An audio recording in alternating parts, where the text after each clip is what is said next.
Assalamualaikum warahmatullahi wabarakatuh. Jumpa kembali sahabat-sahabatku yang beriman. Di sini di dalam Quran surat Al-Maidah, Allah telah berfirman di ayat 90, "Wahai orang-orang yang beriman, sesungguhnya minuman keras, berjudi, berkurban untuk berhala, dan mengundi nasib dengan anak panah adalah perbuatan keji dan termasuk perbuatan setan. Maka jauhilah perbuatan-perbuatan itu agar kamu beruntung." Quran Surat Al-Maidah ayat 90. Kemudian kita coba melihat ayat larangan untuk melakukan bunuh diri. Jadi di sini di dalam Quran surat An-Nisa ayat 29 Allah telah berfirman yang artinya, "Hai orang-orang yang beriman, janganlah kamu saling memakan harta sesamamu dengan jalan yang batil kecuali dengan jalan perniagaan yang berlaku dengan suka sama suka di antara kamu. Dan janganlah kamu membunuh dirimu. Sesungguhnya Allah adalah Maha Penyayang kepadamu." Quran Surat An-Nisa ayat 29. Kita juga bisa melihat dalil larangan bunuh diri yang disampaikan melalui sabda Nabi Muhammad SAW. Jadi selain surat An-Nisa ayat 29 di atas tadi yang menjadi dalil larangan bunuh diri, Rasulullah SAW juga bersabda dalam hadis terkait hukum bunuh diri ini. Imam Nawawi melalui Syirah Riyadus Sholihin melampirkan riwayat dari Abu Zaid Sabit bin Ad-Dahak Al-Ansyari di mana Nabi SAW bersabda, "Barang siapa membunuh dirinya sendiri dengan sesuatu, maka nanti pada hari kiamat ia akan disiksa dengan sesuatu itu." Imam Nawawi menjelaskan hadis di atas berisi keharaman bunuh diri dan bahwa pelaku bunuh diri akan diazab atau dihukum pada hari kiamat dengan cara ia membunuh dirinya sendiri. Demikian sebab balasan itu setimpal dengan perbuatannya.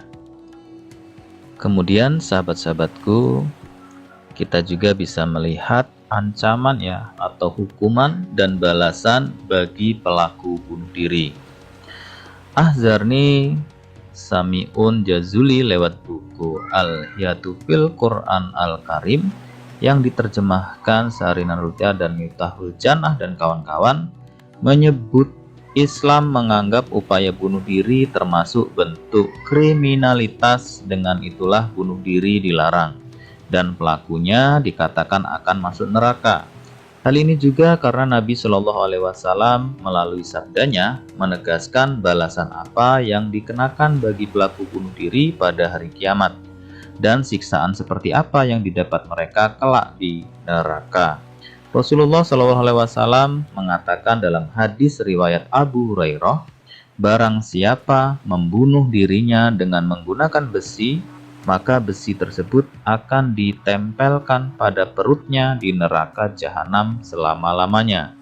Dan barang siapa membunuh dirinya dengan menggunakan racun, maka racun yang berada di tangannya akan ia rasakan selama-lamanya di neraka jahanam.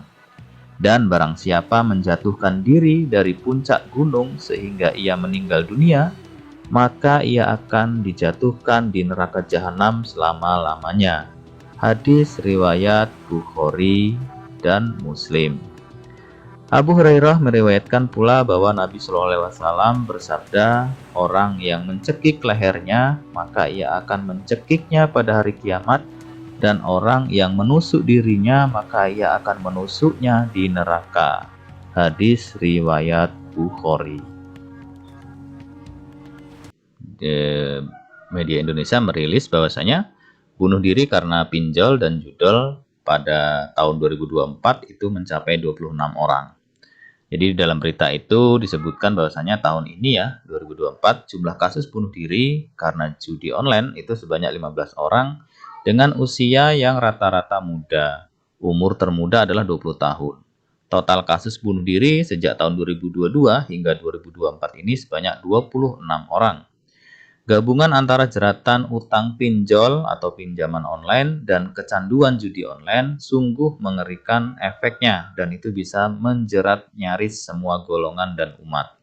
Sama seperti pinjol, judol juga menyasar keluarga, sehingga tidak saja berdampak buruk pada perorangan, tapi juga berakibat mengerikan kepada anggota keluarga yang lainnya. Itu pula penjelasan kenapa ada istri yang membunuh suami dan ada suami yang membunuh istri, serta meningkatnya jumlah perceraian seperti yang diungkapkan oleh Menteri Agama.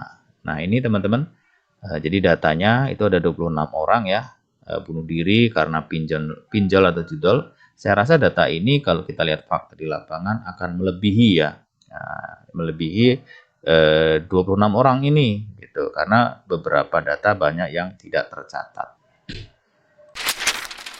Selanjutnya, kalau kita melihat berita yang dirilis oleh suara.com, jadi PPATK itu mengungkapkan jumlah pemain judi online Indonesia bisa tembus hingga 11 juta orang di akhir 2024. Jadi saya rasa lebih daripada 11 juta ya, karena banyak beberapa juga yang mungkin tidak terdeteksi ya, tidak teridentifikasi, sehingga saya rasa lebih.